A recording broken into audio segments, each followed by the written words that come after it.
This is a critical year for writers when it comes to compensation in the age of streaming. You know, top concerns have been residuals in streaming, the rise of mini rooms, shortened seasons. True. What do you want out of this moment? I mean, what do you, contractually and stuff?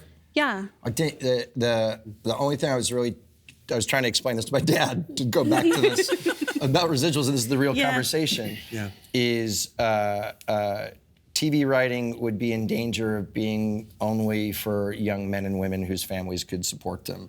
And the thing about residuals, I remember I sold spec scripts to The Nanny and Boy Meets World when I was out here, and I could survive off those while trying to be a writer for 2, 3, 4 years by repeats and if that goes away, this will become a business that you can only do it if your parents are well off enough to help pay your rent and to support you while you get to a point that you can support yourself. And the whole mini room thing, just so people understand, it used to be that a writer would come up with an idea, they would write a pilot, maybe you would shoot the pilot, and then the network would say, we're making a series, at which point you would hire a whole bunch of people to figure out what the season is, and you would all work together.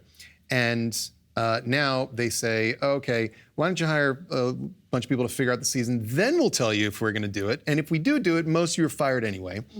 And we're gonna pay them WGA scale. Right, and we're gonna pay you nothing. Right. And so— And they'll take it because there's not a lot of gigs. Yeah. There's no guarantee. I actually think, because I was in Guild, I was on the board, I did a lot of stuff with the Writers Guild, and I remember very distinctly how everything went down in 2007, and this feels different in the sense that I think even the companies understand at a fundamental level that they have fucked up.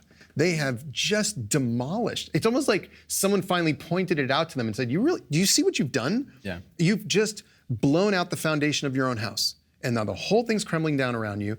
They know they have to fix it too.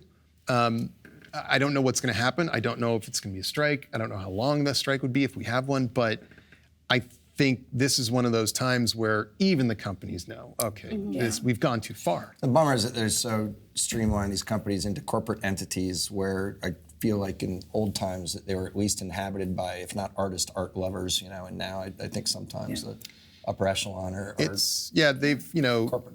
It's a tough job because you're not just working with Warner Brothers and Disney, and you're also, there's Apple.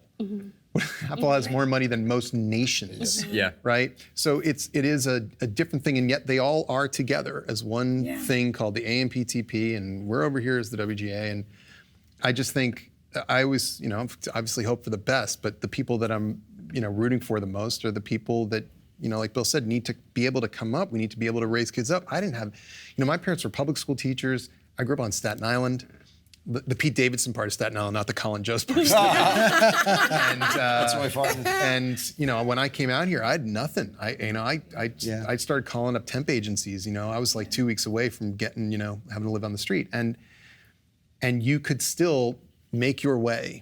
And that is being eliminated. And I honestly, I think. And also, people are not being able to know what set is like when they sell a show. Yes. The mini rooms have blocked, this is huge. Blocked the growth of people. So I had a boss leading a huge production who had never been on set before. And you were just like, that is crazy. You're setting people up for failure.